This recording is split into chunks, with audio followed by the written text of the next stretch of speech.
waxaan rabaa barnaamijka cayaaraha inaan ku soo qaato cayaaryahanka Jarmalka Florian Wirtz cayaarta ku soo socoto kooxda Liverpool ma cayaari doonaa mise kayd ayaa la geli doonaa cayaartaas oo ay la cayaari doonaan Manchester United axadda ani waxaan isleeyahay cayaartaas waa cayaar uu dheelsii karo oo cayaaryahankan Florian Wirtz cayaarihii qaramada wacdara ayuu soo dhigay si fiican u dheelay xulka Jarmalka waxaan isleeyahay waa cayaar oo kalsoonidiisii uu ku soo celin lahay ayaan isleeyahay sababta ugu weynna waxaan isleeyahay kooxda Manchester United markii la fiiriyo dhex ahaan dhexdooda xoog badan ma laha oo Bruno iyo waxaa jooga Casemiro iyo Ugarte ayaa joogaan saddexdooda waxaan qabaa cayaaryahankan Bruno inuu number 6 oo kale ama 8 oo ka dhigo booskiisana ma aha number 10 ahaan ayuu u cayaaraa taas waxay keenaysaa in Bruno culeyskii uu lahay inuusan oona yeelan ayay taas ay keenaysaa Ugarte iyo cayaaryahankan Casemirona runtii awood badan ay maanta dhan 90 daqiiqo ku ordaan ma hayaan taasna waxaan qabaa in kooxda Liverpool ay faa'iido ugu jirto ay haystaan cayaaryahano ka taya badan kuwa Manchester United oo cayaaryahankan Gravenberch inkastoo laftigiisa cayaartii Holland oo loo maleynayo inuu dhaawac noqdo oo cayaartaas laga saaray Konate laftigiisa inuu dhaawac yahay ayaa loo maleeyaa inuusan cayaarin ayaa loo maleeyaa laakiin waxaan isleeyahay labadoodaba inay cayaari doonaan ayay u badnaan doontaa marka iyo Gravenberch cayaaryahankaas iyo Szoboszlai iyo cayaaryahankii McAllister ayaa dhexda u taagan marka ma ka saari kariyaa Szoboszlai oo numberka 2 intuu u celiyo Florian Wirtz inuu cayaarsiiyo ma u badan tahay sababtoo Manchester United dhexdooda cabsi kama qabiyo oo ma u maleynayo inay uga awood badan karaan Liverpool xagga dhexda oo Liverpool kadibna weerarka iyo gey doona Alexander Isak muu dheelsi doona mase Hugo Ekitike ayuu cayaarsi doona ani waxaan isleeyahay Alexander Isak ayuu dheelsi doona oo Isak iyo Wirtz labadoodaba laba cayaartooy fiican la kalsoonidii ay lagu qabay ma jiro oo kalsooni aan waxaan u maleysaa niyadooda inay xoogaay ay hoos ay jirto saas daraadeed ani waxaan isleeyahay labadoodaba wuu cayaarsi doonaa ayaan isleeyahay si kalsoonidooda iyo niyadooda ay dib ugu soo noqoto Manchester Unitedna waxaan u malay doonaa Amaron in uu cayaartaas difaac u dheeli doono oo weer celin uu rabo inuu ku shaqaysto taasna Liverpool waxaan qabaa weerar ahaan inay aad iyo aad u fiican tahay difaacoodana inuusan xoog badan lahayn laakiin su-aasha waxay ka taagan tahay Man United weerarkooda faraha badan intuu ka imaanayaan oo geesahooda inkastoo ciyaaryahano badan ay dib ugu soo noqdeen oo dhaawac ka ah Manchester United haddana ma qaba Anfield inay tagaan ay xoog soo saaraan kooxda Liverpool marka su-aasha waxay ka taagan tahay ani waxaan isleeyahay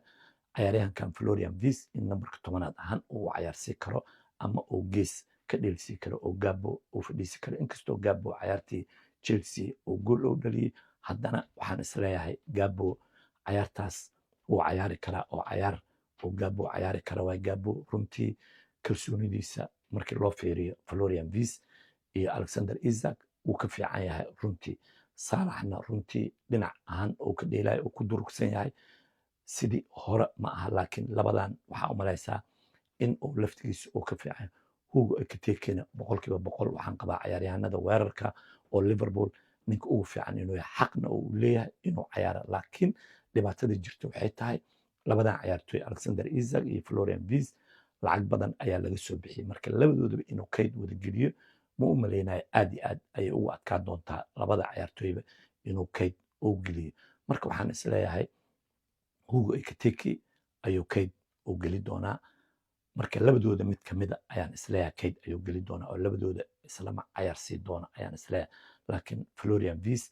waxaan qabaa inuu number 10 ahaan u cayaarsi karo meeshaasna uu dhexda Manchester United uu ka faa'iideysan karo sababtoo Manchester United dhexdooda ma xoogano oo Casemiro ma u maleynayo inuu yahay cayaaryahan 90 daqiiqo ordi karo ama awood leh oo Liverpool dhexdooda inuu wax ka qaadi karo ma u maleynayo garbahooda weerarkana Man United oo labada dhinac numberka 3 iyo Dorco iyo cayaaryahankan kale laftigiisa oo dhinaca saari doono Diego Dalot ama Mazraoui oo dib u soo noqday ayuu keeni doonaa ayagana ma aha cayaaryahan garbaha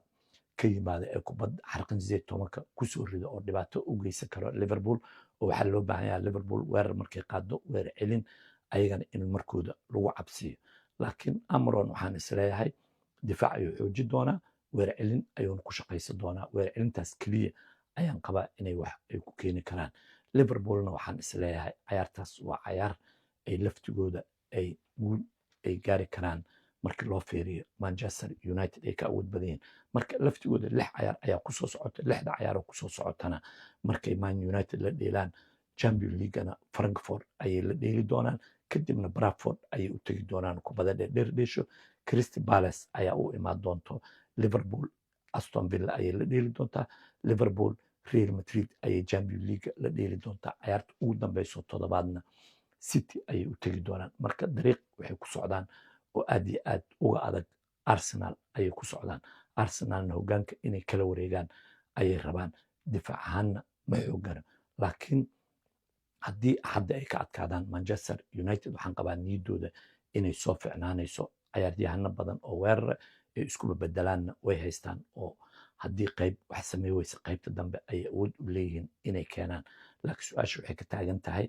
mase Basley iyo McAllister iyo Gravenberch saddexdaas miyuu dhexda isla dhigi doonaa mase Valerian Viis ayuu number 10aad ka dhigi doonaa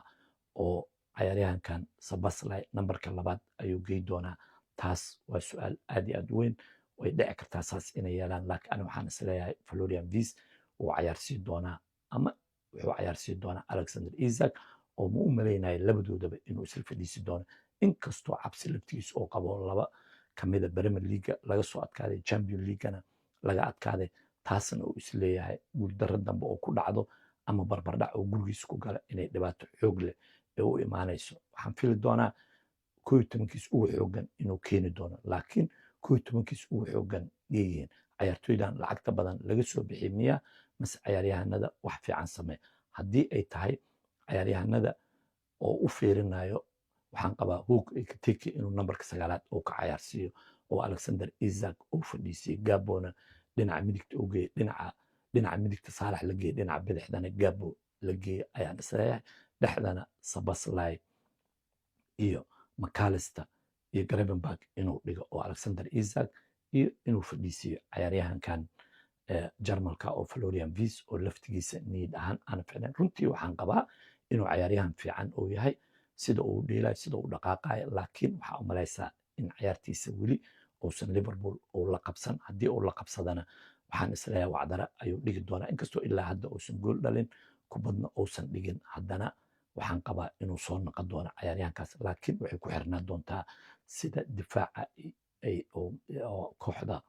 Liverpool ay isu celiyaan ay u adkaystaan kadibna dhexdooda waxaan qabaa 3 ayay wax ku difaaci jireen ama ku weerari jireen laakiin Valerian Viis hadduu yimaado 2 ciyaartoy keliya ayay dhexda ay noqon doonaan oo Valerian Viis weerarka ayuu caawini doonaa marka masaxdaas ayuu ku ciyaari doonaa ani waxaan isleeyahay waxaan qabaa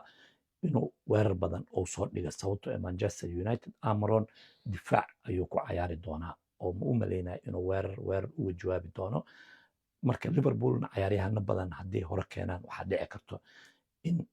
Manchester United inay kubad weer celin ay wax uga dhashato ayaa dhici karto taasna cabsi ayuu ka qabaa marka waxaan arki doonaa yuu ciyaarsiin doonaa sidee adig kula tahay Alexander Isak iyo Valerian Viis inuu isla ciyaarsiiyo Hug Ekitike la fadhiisiyay miya mase Hug Ekitike in la ciyaarsiiyo ayuu istaahilaa sidee adig kula muuqataa ani waxaan qabaa Valerian Viis inuu ciyaarsiiyo si niyadiisa ay dib ugu soo noqoto iyo Alexander Isak labadaba